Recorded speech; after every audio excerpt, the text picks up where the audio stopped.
Good morning. I'm Amy Slaughter-Myers, one of the co-rectors here at St. Francis Episcopal Parish and Community Center. And I'm coming to you today from Villa Assumpta. That is the provincial house of the School Sisters of Notre Dame, a religious order for women in the Roman Catholic Church.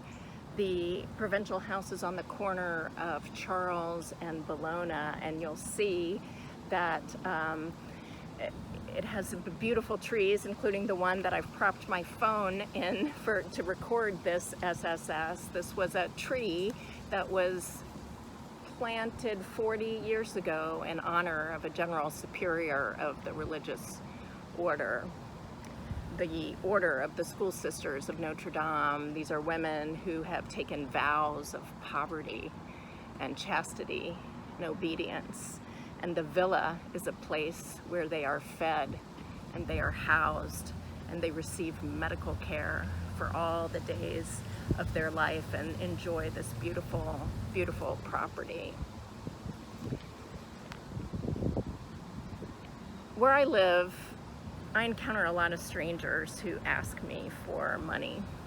I don't know if you've had this experience, but whether that person is standing at a stoplight with a cardboard sign asking for help, asking for money, whether that person comes up to me as I'm walking on the street and starts to tell me his story or her story or their family story about losing their home, about losing their job, about mental illness in their family, about drug addiction. And if it's cold, they're cold, and if it's hot, they're hot, and they need water and food. A lot of well-meaning Christians where I live, and probably including myself, will say, don't give people money who beg on the street. Don't give people money. That does more harm than good.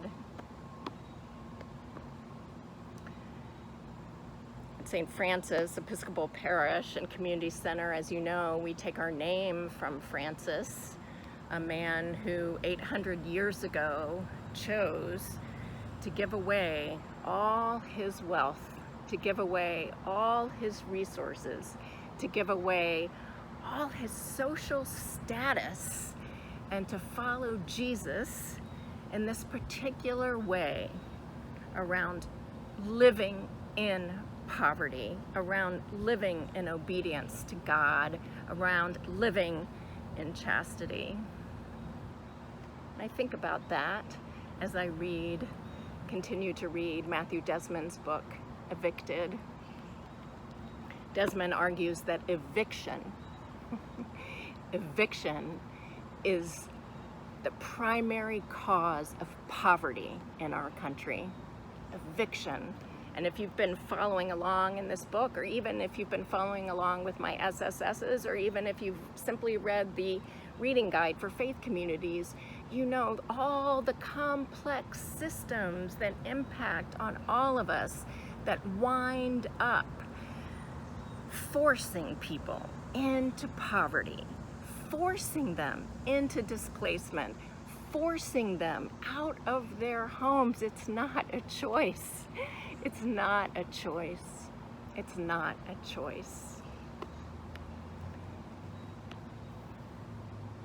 As you reflect on that choice or lack of choice in living in poverty, as you reflect on the scriptures where Jesus himself went around with his band of merry disciples begging for money and for food, and slept in places where people took them in or didn't. As Francis and Clare, also from a wealthy family, who chose to give all of that up to follow a life of poverty. How do you hear that? How do you live your faith out?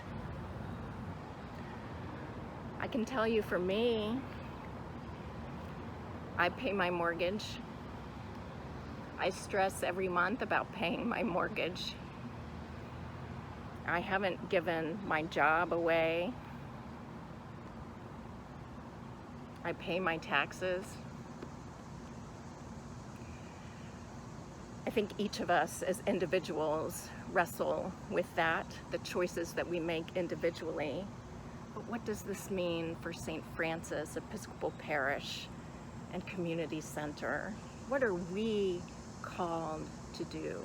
How are we called to care for those in our midst who have been forced into poverty, this COVID crisis?